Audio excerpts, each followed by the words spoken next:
നമസ്കാരം, ഞാൻ ബിജു ഷോളൂർ. പ്രൊഫഷണലി ഒരു ഫുൾ ടൈം ട്രേഡറാണ്. നമുക്ക് വരും ദിവസങ്ങളിൽ നമുക്ക് നിഫ്റ്റിനെ മാനേജ് ചെയ്യാനുള്ള റൈറ്റ് സപ്പോർട്ട്, റൈറ്റ് റെസിസ്റ്റൻസ് നോക്കാം. കറണ്ട് ട്രെൻഡ് നമുക്ക് നോക്കാം. കറണ്ട് ട്രെൻഡിൽ ചേഞ്ചസ് വന്നിട്ടില്ല. ഇന്നത്തെ ഒരു സിറ്റുവേഷൻ ആയാലും നിഫ്റ്റി ക്ലോസ് ചെയ്തിരിക്കുന്നത് 27,476 ക്ലോസ് ചെയ്തിരിക്കുന്നത്. സ്റ്റിൽ പോസിറ്റീവ് ക്ലോസിംഗ് തന്നെയായിരുന്നു. പക്ഷേ റെസിസ്റ്റൻസിൽ നിന്നുള്ള ഒരു പ്രഷർ മാർക്കറ്റിൽ നിലനിൽക്കുന്നുണ്ട്. നമ്മൾ കഴിഞ്ഞ ദിവസത്തിൽ അപ്ഡേറ്റ് ചെയ്തിരിക്കുന്ന റെസിസ്റ്റൻസിന്റെ അടുത്ത് നിന്നാണ് ആ ഒരു പ്രഷർ വന്നിരിക്കുന്നത്. ചെറിയൊരു ടൈം ഫ്രെയിമിൽ നോക്കിക്കഴിഞ്ഞാൽ നമുക്ക് ഇന്നത്തെ മാർക്കറ്റിൽ സംഭവിച്ചതും വരാൻ പോകുന്നൊരു ദിവസത്തെ ഒരു മാർക്കറ്റ് നമുക്ക് മാനേജ് ചെയ്യേണ്ടതൊക്കെ നമുക്ക് ഈസി ആക്കിയിട്ട് മനസ്സിലാക്കി തരാനായിട്ട് സാധിക്കും. ഇത് 5 മിനിറ്റ് ടൈം ഫ്രെയിമാണ്. 5 മിനിറ്റ് ടൈം ഫ്രെയിമിൽ നിഫ്റ്റിനെ കുറിച്ച് നമ്മൾ കഴിഞ്ഞ ദിവസത്തിൽ നമ്മൾ നൽകിയിരുന്നത് 27,495. അതാണ് നമ്മൾ സപ്പോർട്ട് നൽകിയിരിക്കുന്നത്. ആ ഒരു സപ്പോർട്ട് ബ്രേക്ക് ചെയ്താൽ ഓപ്പണിംഗ് ക്യാനിൽ തന്നെ ഈ ഒരു സപ്പോർട്ട് ബ്രേക്ക് ചെയ്തിരുന്നു. 5 മിനിറ്റ് ക്യാനിൽ ബ്രേക്ക് ചെയ്തിരുന്നു. സപ്പോർട്ട് ബ്രേക്ക് ചെയ്താൽ ഷോർട്ട്സ് ആൻഡ് ഓപ്പർച്യൂണിറ്റി യൂട്ടിലൈസ് ചെയ്യാനായിട്ട് സൂചിപ്പിച്ചിരുന്നു. നമുക്ക് ഇവിടുന്നൊരു ഷോർട്ട്സ് ആൻഡ് ഓപ്പർച്യൂണിറ്റി ഓപ്പണിംഗിൽ ആക്റ്റീവ് ആയെങ്കിലും അത് അത്ര ഒരു സക്സസ്ഫുൾ ആയിരുന്നില്ല. എപ്പോഴും ശ്രദ്ധിക്കേണ്ട കാര്യം ഈ ഒരു ഇങ്ങനത്തെ ഒരു രീതിയിലായാലും ഷോർട്ട്സ് ആൻഡ് ഓപ്പർച്യൂണിറ്റി യൂട്ടിലൈസ് ചെയ്യുമ്പോഴായാലും നമുക്കൊരു സ്റ്റോപ്പ് ലോസ് എപ്പോഴും ഇതിൻ്റെ ഒരു മുകളിലേക്ക് സസ്റ്റെയിൻ ചെയ്താൽ സ്റ്റോപ്പ് ലോസ് എപ്പോഴും ആ ഒരു സിംഗിൾ ക്യാനിലുമ്പോൾ തന്നെ ആ സ്റ്റോപ്പ് ലോസ് മെയിൻറ്റെയിൻ ചെയ്യാനായിട്ട് ശ്രദ്ധിക്കുക. പ്രത്യേകിച്ച് ഒരു ഓപ്പണിങ്ങിൻ്റെ ഒരു മൊമെൻറ്റം. അപ്പോൾ അതിനുശേഷം നിഫ്റ്റി ഈ ഒരു സപ്പോർട്ട് വീണ്ടും ഹോൾഡ് ചെയ്ത് അതിൻ്റെ മുകളിലേക്ക് ഒരു സസ്റ്റെയിൻ ചെയ്ത് നിലനിൽക്കുന്നതാണ് നമ്മൾ നിഫ്റ്റിയിൽ കണ്ടിരുന്നത്. പക്ഷേ കുറച്ച് സമയം കൂടി കഴിഞ്ഞതിന് ശേഷം നിഫ്റ്റി എക്സാക്റ്റ് ആയിട്ട് ആ റെസിസ്റ്റൻസിൻ്റെ അടുത്ത് നിന്ന് ആ ഒരു പവർ നിഫ്റ്റി കാണിച്ചു. നമുക്ക് എക്സാക്റ്റ് ആയിട്ട് ആ ഒരു റെസിസ്റ്റൻസ് നമ്മൾ അപ്ഡേറ്റ് ചെയ്തിരുന്നതാണ്. 27,555 നമ്മൾ റെസിസ്റ്റൻസ് നമ്മൾ നൽകിയിരുന്നത്. ആ റെസിസ്റ്റൻസിൻ്റെ അടുത്ത് നിന്ന് എത്തിയപ്പോഴേക്കും നിഫ്റ്റിയിൽ ആ ഒരു പ്രഷർ മാർക്കറ്റിൽ വന്നിരുന്നു. 1-2 തവണ അവിടെ ടെസ്റ്റ് ചെയ്തതിന് ശേഷം അതിനുശേഷം നിഫ്റ്റി ഈ ഒരു ലെവലിലാണ് സപ്പോർട്ട് നിലനിർത്തിയിരുന്നത്. അതായത് ഈ ഒരു റെസിസ്റ്റൻസിൻ്റെ മുകളിലേക്ക് വീണ്ടും മുകളിലേക്ക് ബ്രേക്ക് ചെയ്ത ഒരു ക്യാനിൽ തന്നെയാണ് ആ ഒരു സപ്പോർട്ടായിട്ട് നിഫ്റ്റിയിൽ നിലനിർത്തിയിരുന്നത്. അതിനുശേഷമായാലും ആ ഒരു സപ്പോർട്ടും ബ്രേക്ക് ചെയ്തിരുന്നു. അവസാനത്തെ ഒരു സെക്ഷനിലായാലും 27,438 നമ്മൾ സപ്പോർട്ട് നൽകിയിരുന്നത്. കാരണം ഈ ഒരു റേഞ്ച് വിട്ട് കഴിഞ്ഞാൽ പിന്നെ നമുക്ക് സപ്പോർട്ട് ഈ ഒരു ലെവലാണ് 27,438. എക്സാക്റ്റ് ആയിട്ട് ഈ 27,438 എത്തി. അതിനുശേഷം അവസാനത്തെ ഒരു സെക്ഷനിലായിരുന്നു ഇത് വന്നത്. അല്ലെങ്കിൽ അത്യാവശ്യം നല്ലൊരു മൊമെന്റം മാർക്കറ്റിൽ കിട്ടും. എപ്പോഴും ശ്രദ്ധിക്കാം, ലാസ്റ്റ് ഒരു സെക്ഷൻ അല്ലെങ്കിൽ ഒരു 3:10 ശേഷമൊക്കെ വരുന്നൊരു സപ്പോർട്ടിൽ വരുന്ന ഒരു ഓപ്പർച്യൂണിറ്റി പരമാവധി യൂട്ടിലൈസ് ചെയ്യാതിരിക്കുക. നമുക്ക് ആ ഒരു കൃത്യമായിട്ടുള്ള ഒരു മൊമെന്റം നമുക്ക് കിട്ടില്ല. ചിലപ്പോൾ ഒരു ക്വിക്കായിട്ടുള്ള ഒരു മൊമെന്റം ചെറിയൊരു സമയത്തിലേക്ക് കിട്ടുമായിരിക്കും. എന്നിരുന്നാലും അത് പ്രോപ്പറായിട്ടുള്ള ഒരു ഓപ്പർച്യൂണിറ്റി എപ്പോഴും ആ ഒരു റൈറ്റ് ടൈമിങ്ങിൽ ചെയ്യുന്നതായിരിക്കും പ്രോപ്പറായിട്ടുള്ള ഓപ്പർച്യൂണിറ്റി. അപ്പോൾ ഇന്നത്തെ ഒരു സിറ്റുവേഷൻ മാർക്കറ്റിൽ സംഭവിച്ചത് നമുക്ക് നോക്കാം. മാർക്കറ്റിൽ സംഭവിച്ചത് 27,555 റെസിസ്റ്റൻസ് ആയിട്ട് നിഫ്റ്റി വർക്ക് ചെയ്തിരിക്കുകയാണ് നിഫ്റ്റി കണ്ടിരുന്നത്. രാവിലെ ഈ ഒരു സപ്പോർട്ട് ഹോൾഡ് ചെയ്ത് തിരിച്ചു കയറുന്നതും. അപ്പോൾ വരും ദിവസങ്ങളിൽ മാനേജ് ചെയ്യാനായിട്ട് കുറച്ചൊരു ബുദ്ധിമുട്ടായിരുന്നു. പക്ഷെ എന്നാലും 1-2 ട്രേഡ് യൂട്ടിലൈസ് ചെയ്തവർക്ക് നമുക്ക് എക്സാക്റ്റ് ആയിട്ട് നമുക്ക് ആ ഒരു പ്രോഫിറ്റ് എടുക്കാനായിട്ട് സാധിക്കും. കാരണം എക്സാക്റ്റ് ആയിട്ട് റെസിസ്റ്റൻസിൻ്റെ അടുത്ത് നിന്ന് ആ ഒരു പ്രഷർ നമുക്ക് എപ്പോഴും ശ്രദ്ധിക്കേണ്ട കാര്യം, നിങ്ങൾ എപ്പോഴും ശ്രദ്ധിക്കേണ്ട കാര്യം, ഈ ഒരു ലെവലിലൊന്നും ബൈ ഓപ്പർച്യൂണിറ്റി യൂട്ടിലൈസ് ചെയ്യരുത്. കാരണം ഇതൊരു റെസിസ്റ്റൻസ് ഏരിയ ആണ്. റെസിസ്റ്റൻസ് ഏരിയ ഒരിക്കലും ബൈ ചെയ്യാനുള്ളതല്ല. ഈ ഒരു ലെവലിലൊക്കെ ഷോർട്ട് സെല്ല് മാത്രമാണ്. ഇൻ കേസ് ഷോർട്ട് സെല്ലിൻ്റെ ഓപ്പർച്യൂണിറ്റി യൂട്ടിലൈസ് ചെയ്യുന്നുണ്ടെങ്കിൽ 27,555 മുകളിലേക്ക് സ്റ്റോപ്പ് ലോസ് പ്ലേസ് ചെയ്തുകൊണ്ട് ഷോർട്ട് സെന്റ് ഓപ്പർച്യൂണിറ്റി യൂട്ടിലൈസ് ചെയ്യാം. ഇത്തരം കാര്യങ്ങൾ പറഞ്ഞു തരുന്നത് വരാൻ പോകുന്ന ഒരു ദിവസങ്ങളിലായാലും നമുക്ക് നിഫ്റ്റിനെ എങ്ങനെയാണ് മാനേജ് ചെയ്യേണ്ടത് നിങ്ങൾക്ക് റൈറ്റ് ആയിട്ട് നിങ്ങൾക്ക് മാനേജ് ചെയ്യാനായിട്ട് വേണ്ടിയിട്ടാണ്. കാരണം ഇങ്ങനത്തെ ഒരു സിറ്റുവേഷൻ ആയാലും നമ്മളിപ്പോൾ യൂട്ടിലൈസ് ചെയ്യുന്ന സിറ്റുവേഷൻ എന്ന് പറയുന്നത് വെറും സപ്പോർട്ട് റെസിസ്റ്റൻസ് മാത്രമാണ്.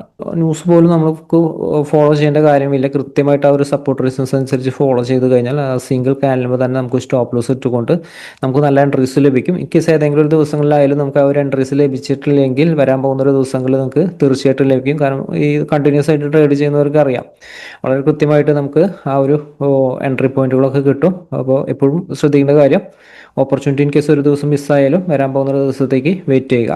അപ്പോൾ വരാൻ പോകുന്ന ഒരു ദിവസങ്ങളിലായാലും നമുക്ക് നിഫ്റ്റിയുടെ റൈറ്റ് ആയിട്ടുള്ള സപ്പോർട്ട് ഏതാണ്, റൈറ്റ് ആയിട്ടുള്ള റെസിസ്റ്റൻസ് ഏതാണ് നമുക്ക് നോക്കാം. ഡെയിലി ടൈം ഫ്രെയിമിൽ നോക്കുകയാണെങ്കിൽ ഡെയിലി ടൈം ഫ്രെയിമിൽ സിറ്റുവേഷൻ ഒന്നും മാറിയിട്ടില്ല. സിറ്റുവേഷൻ റെസിസ്റ്റൻസിൻ്റെ അടുത്ത് നിന്നുള്ള ആ ഒരു പ്രഷർ മാത്രമാണ് നിഫ്റ്റിയിൽ സംഭവിച്ചിരിക്കുന്നത്. സപ്പോർട്ട് ഇവിടെ ഹോൾഡ് ചെയ്തുകൊണ്ടിരിക്കുകയാണ്. ഈ ഒരു സപ്പോർട്ട് ഉണ്ട്, 400-ൻ്റെ അടുത്താണ് സപ്പോർട്ട് വരുന്നത്. ഈ ഒരു സപ്പോർട്ട് ബ്രേക്ക് ചെയ്താൽ നാളത്തെ ഒരു സിറ്റുവേഷൻ കുറച്ചൊരു വീക്ക്നെസ് ആവും. അല്ലെങ്കിൽ ഇതിൻ്റെ ഒരു താഴെ ഒരു ഓപ്പണിങ്, അതായത് 27,400-ൻ്റെ താഴെ സസ്റ്റെയിൻ ചെയ്ത് കഴിഞ്ഞാൽ മാർക്കറ്റ് വീണ്ടും 27,300, 200-ൻ്റെ അടുത്ത് വീണ്ടും ടെസ്റ്റ് ചെയ്യും. ഈ ഒരു ലെവലും നല്ല സപ്പോർട്ട് ഉണ്ട്. അപ്പോൾ ഈ ഒരു സപ്പോർട്ടിൽ വന്നാലും നിഫ്റ്റിക്ക് ഒരു ബൗൺസ് ചെയ്യാനായിട്ട് സാധിക്കും. അപ്പോൾ in case gap down opening ആയിരുന്നാലും ഈ ഒരു സപ്പോർട്ടിൽ നിന്നുള്ളൊരു ബൗൺസ് എക്സ്പെക്ട് ചെയ്യാൻ പറ്റും. ശ്രദ്ധിക്കുക, സപ്പോർട്ട് റെസിസ്റ്റൻസിൻ്റെ മുകളിലേക്ക് സസ്റ്റെയിൻ ചെയ്യണം. എന്നാലാണ് ആ ഒരു പ്രഷർ നമുക്ക് മാർക്കറ്റിൽ കിട്ടുള്ളൂ, മൊമെൻറ്റം മാർക്കറ്റിൽ കിട്ടുള്ളൂ. പക്ഷേ ഈ ഒരു റേഞ്ചിലെ ഇടയിൽ ലെവലാണെങ്കിൽ കൃത്യമായിട്ട് സപ്പോർട്ട് റെസിസ്റ്റൻസ് അനുസരിച്ച് യൂട്ടിലൈസ് ചെയ്താലാണ് നമുക്ക് മാനേജ് ചെയ്യാനായിട്ട് പറ്റുള്ളൂ. അല്ലെങ്കിൽ നമുക്ക് ഏതെങ്കിലും റെസിസ്റ്റൻസ് ബ്രേക്ക് ചെയ്ത് പോകണം. ഇന്നത്തെ റെസിസ്റ്റൻസ്, ഇന്ന് നമ്മൾ നൽകിയിരിക്കുന്ന റെസിസ്റ്റൻസ് നമ്മൾ ഇന്നത്തെ ഒരു വീഡിയോസിൽ തന്നെ പറഞ്ഞിരുന്നു, 27,555 മുകളിൽ ഒരു ഓപ്പണിങ്, അതിനുശേഷം വരുന്ന ബൈ ഓപ്പർച്യൂണിറ്റി യൂട്ടിലൈസ് ചെയ്യുന്നത്. പക്ഷേ നമുക്ക് ആ ഒരു ബൈക്ക് കൂടുതൽ ഇമ്പോർട്ടൻറ്റ് നൽകാവുന്ന രീതിയിലുള്ള ഓപ്പർച്യൂണിറ്റി നമുക്കത് കിട്ടില്ല നമ്മൾ കഴിഞ്ഞ ദിവസത്തിൽ നൽകിയിരുന്ന അപ്ഡേറ്റ് പ്രകാരം. ഇപ്പോൾ വരും ദിവസങ്ങളിലായാലും റൈറ്റ് സപ്പോർട്ട് റെസിസ്റ്റൻസ് ഏതാണ്, ഇതിപ്പോൾ വരാൻ പോകുന്ന ഒരു ദിവസങ്ങളിലായാലും നമുക്ക് നിഫ്റ്റിയുടെ ഒരു എക്സ്പയറി ആണ്, നമുക്ക് കൃത്യമായിട്ട് മാനേജ് ചെയ്യാനുള്ള റൈറ്റ് സപ്പോർട്ട് റെസിസ്റ്റൻസ് നമുക്ക് നോക്കാം. ഇപ്പോൾ നിഫ്റ്റിയുടെ സിറ്റുവേഷനൊക്കെ കുറച്ച് മാറിക്കൊണ്ടിരിക്കുകയാണ്. നിഫ്റ്റിയുടെ സിറ്റുവേഷൻ ഇത് ഈ ഒരു ലെവലിൽ സപ്പോർട്ട് ഒന്ന് ക്രിയേറ്റ് ചെയ്യാൻ പോവുകയാണ്, ഈ ഒരു ലെവല് റെസിസ്റ്റൻസ് ക്രിയേറ്റ് ചെയ്യാൻ പോവുകയാണ്. അപ്പോൾ അതിനുശേഷമായാലും നിഫ്റ്റിയുടെ സിറ്റുവേഷൻ ഇനി ഈ മെയിനായിട്ട് ഈ ഒരു സപ്പോർട്ട് ബ്രേക്ക് ചെയ്യുമ്പോൾ, അതായത് ഇതിൻ്റെ താഴത്തേക്ക് വന്നാലും തിരിച്ച് അതേപോലെ തന്നെ തിരിച്ച് കയറാൻ പറ്റണം. അതാണ് 27,200-300 സപ്പോർട്ടിൻ്റെ ഒരു പ്രത്യേകത എന്ന് പറയുന്നത്. അതേപോലെ തിരിച്ചു കയറാൻ പറ്റിയ ബയേഴ്സിന് സസ്റ്റെയിൻ ചെയ്യാൻ പറ്റും. അല്ലെങ്കിൽ ഇവിടെ സസ്റ്റെയിൻ ചെയ്യുകയാണെങ്കിൽ കൂടുതൽ വീക്ക്നെസ് ആയിരിക്കും മാർക്കറ്റിൽ വരാൻ പോകുന്ന ഒരു ദിവസങ്ങളായാലും പ്രോഫിറ്റ് ബുക്കിങ്ങിൻ്റെ ഒരു പ്രഷർ മാർക്കറ്റിൽ കിട്ടും. നമ്മൾ കഴിഞ്ഞ ദിവസത്തിൽ സൂചിപ്പിച്ചതുപോലെ 25,610 മുകളിലേക്ക് ഒരു ക്ലോസിങ് നിഫ്റ്റിക്ക് കൂടുതൽ മുകളിലേക്കുള്ള ഒരു പ്രഷർ നിഫ്റ്റിയിൽ കിട്ടും വരാൻ പോകുന്ന ദിവസങ്ങളിലായാലും വരാൻ പോകുന്ന ആഴ്ചകളിലായാലും. അപ്പോൾ നമുക്ക് എക്സ്പയറി നമുക്കത് എങ്ങനെ മാനേജ് ചെയ്യാം, ഏതാണ് എക്സ്പയറിയുടെ റൈറ്റ് ആയിട്ടുള്ള സപ്പോർട്ട് റെസിസ്റ്റൻസ് എന്ന് നമുക്ക് നോക്കാം. വരും ദിവസങ്ങളിലായാലും നമുക്ക് ഇൻട്രാഡേയിൽ മാനേജ് ചെയ്യാനുള്ള റൈറ്റ് സപ്പോർട്ട് ഏതാണ്, റൈറ്റ് റെസിസ്റ്റൻസ് ഏതാണ്. ഇത് ഇൻട്രാഡേ ടൈം ഫ്രെയിമാണ്, 5 മിനിറ്റ് ആണ് ടൈം ഫ്രെയിം. ഇപ്പോൾ വരും ദിവസങ്ങളായാലും 27,424 ഇന്ന് വന്നിരിക്കുന്ന ലോയാണ്. നമ്മൾ കഴിഞ്ഞ ദിവസത്തിൽ നൽകിയിരിക്കുന്ന ഒരു സപ്പോർട്ടും ഇത് തന്നെയായിരുന്നു. ഈ ഒരു സപ്പോർട്ടാണ് നിഫ്റ്റി ഹോൾഡ് ചെയ്തിരിക്കുന്നത്. അപ്പോൾ ആ ഒരു സപ്പോർട്ടിൻ്റെ അടുത്ത് വന്നിരിക്കുന്ന ലോ, അതാണ് നമ്മൾ ഇന്ന് സപ്പോർട്ടായിട്ട് എടുത്തിരിക്കുന്നത്. അപ്പോൾ 25,424 സസ്റ്റെയിൻ ചെയ്യുമ്പോൾ പ്രത്യേകം ശ്രദ്ധിക്കുക. ഈ ഒരു ലെവൽ സസ്റ്റെയിൻ ചെയ്യുമ്പോൾ ബൈക്ക് തന്നെയാണ് സാധ്യത. ഈ ഒരു ലെവലിലായാലും ബൈ ഓപ്പർച്യൂണിറ്റി കിട്ടി കഴിഞ്ഞാൽ എന്നിരുന്നാലും പ്രത്യേകം ശ്രദ്ധിക്കേണ്ടത് ഓപ്പണിംഗ് ക്യാനിൽ എപ്പോഴും ശ്രദ്ധിക്കുക. ഓപ്പണിംഗ് ക്യാനിൽ ഈ ഒരു സപ്പോർട്ട് ഹോൾഡ് ചെയ്തിട്ടാണ് നിലനിൽക്കുന്നതെങ്കിൽ ബൈക്കാണ് കൂടുതൽ ഇമ്പോർട്ടൻറ്റ് നൽകേണ്ടത്. അടുത്ത റെസിസ്റ്റൻസ് 500 ഞാൻ ജസ്റ്റ് ഒരു 500 താഴത്തേക്ക് ക്ലോസ് ചെയ്താൽ ഷോർട്ട്സ് ആൻഡ് ഓപ്പർച്യൂണിറ്റി യൂട്ടിലൈസ് ചെയ്താൽ മതി. 27,500 ഞാൻ റെസിസ്റ്റൻസ് എടുത്തിരിക്കുന്നത്. പ്രത്യേകം ശ്രദ്ധിക്കുക.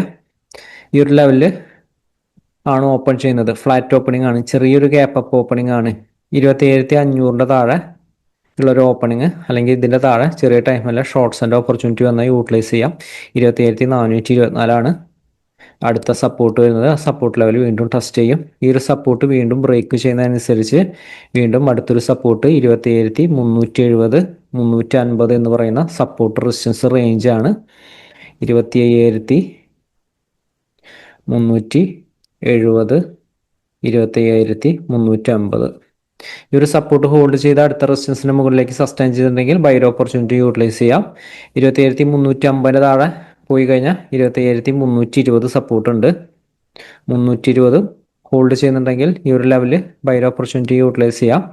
അതിനുശേഷം അതിൽ നമ്മൾ കഴിഞ്ഞ ദിവസങ്ങളിലൊക്കെ അപ്ഡേറ്റ് ചെയ്തിരിക്കുന്ന ഒരു സപ്പോർട്ടാണ്. ചെറിയൊരു വേരിയേഷൻ വന്നിട്ടുണ്ടെന്നുള്ളൂ. 27,780 27,280. അതേപോലെ തന്നെ ലോവർ ലെവൽ സ്ട്രോങ് സപ്പോർട്ട് 27,221. 27,221 താഴേക്ക് പോയാലും അതിൻ്റെ ഒരു മുകളിലേക്ക് കയറി കഴിഞ്ഞാൽ ബൈ എന്ന് പറയുന്ന രീതിയിൽ എപ്പോഴും മാനേജ് ചെയ്യുക. പ്രത്യേകം ശ്രദ്ധിക്കുക. 27,200-300 ആ ഒരു ലെവലിൽ മാർക്കറ്റ് എങ്ങനെയാണ് വർക്ക് ചെയ്യുന്നതെന്ന് നോക്കുക. കാരണം ആ ഒരു ലെവലിൽ നിന്ന് മാർക്കറ്റ് ബൗൺസ് ചെയ്യാൻ മാക്സിമം സാധ്യമായിട്ടുള്ളൊരു ഏരിയ ആണ്. പക്ഷേ സപ്പോർട്ടിൻ്റെ ഒരു താഴെ സസ്റ്റെയിൻ ചെയ്യുകയാണെങ്കിൽ നമുക്ക് ആ ഒരു ഷോർട്ട്സ് ബൈ ഓപ്പർച്യൂണിറ്റി യൂട്ടിലൈസ് ചെയ്യാൻ പറ്റില്ല. ഷോർട്ട് സെല്ലിന് മാത്രമാണ് ഓപ്പർച്യൂണിറ്റി. കാരണം ഈ ഒരു ലെവലിൽ വളരെ ക്വിക്കായിട്ടുള്ളൊരു മൊമെൻറ്റം മുകളിലേക്ക് എക്സ്പെക്റ്റ് ചെയ്യുന്ന ഒരു ഏരിയ ആണ്.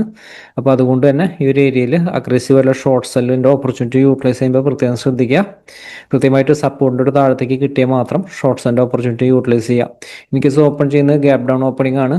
ഈ ഒരു സപ്പോർട്ട് ഹോൾഡ് ചെയ്തിട്ടാണെങ്കിൽ നമുക്ക് ബൈ ഓപ്പർച്യൂണിറ്റി കിട്ടിക്കഴിഞ്ഞാൽ യൂട്ടിലൈസ് ചെയ്യാം. 370 മുകളിലേക്ക് സസ്റ്റെയിൻ ചെയ്താൽ ബൈ ഓപ്പർച്യൂണിറ്റി യൂട്ടിലൈസ് ചെയ്യാം. Higher level 424. 27,424 താഴെ സസ്റ്റെയിൻ ചെയ്യുന്ന വീക്ക്നെസ് ആണ് മാർക്കറ്റിൽ പ്രഷർ ഉണ്ടായിരിക്കും. പിന്നെ നല്ല സപ്പോർട്ട് ചെയ്യുന്ന മാർക്ക് ചെയ്തിരിക്കുന്ന ഒരു സപ്പോർട്ടുകളെല്ലാം നല്ല സപ്പോർട്ടുകളാണ്.